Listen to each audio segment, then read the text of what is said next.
বন্ধুরা, আশা করছি তোমরা সকলেই খুব ভালো আছো আর আমিও খুব ভালো আছি। আর এই দেখো, সমস্ত রিলস ভিডিও বানাই, তো আজকে ভাবলাম একটা শর্ট ব্লগ আপলোড দেওয়া যাক।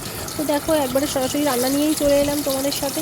তো এখানে আজকে দুপুরে মেনুতে হবে ইলিশ মাছের পাতলা আলু বেগুন দিয়ে ঝোল। তো মাছগুলো এখানে হালকা করে ভেজে নিচ্ছি কড়াইতে। আর দেখো, ভাজা হয়েই এসছে অলমোস্ট। তো হালকা করে ভেজে নিয়েছি, তুলে নিচ্ছি। এবারে এর মধ্যে দিয়ে দেবো কালো জিরে আর কাঁচা লঙ্কা চেরা। তো এটাকে একটু নেড়ে চেড়ে দিয়ে এর মধ্যে আলু বেগুন দিয়ে দেবো, তার মধ্যে একটু নেড়ে চেড়ে। তো এর মধ্যে হলুদ গুঁড়ো, নুন ও লঙ্কার গুঁড়ো দিয়ে একটুখানি সাঁতলে নিলাম। সরি, জিরের গুঁড়োটা দিয়েছি। এই দিয়ে একটু সাঁতলে নিয়েছি। তো এর মধ্যে এবার জল ঢেলে দিচ্ছি। দেখো, এটা একটুখানি সিদ্ধ হোক।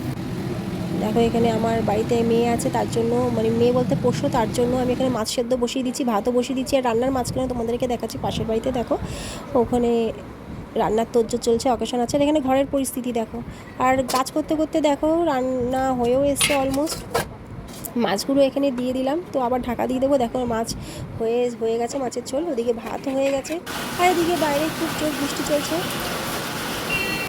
তো দেখো, ঘর ঠর পরিষ্কার হয়ে গেছে, ঠাকুর পুজো দেওয়া হয়ে গেছে, স্নান হয়ে গেছে আমার কমপ্লিট, সমস্ত কিছু হয়ে গেছে কাজকর্ম।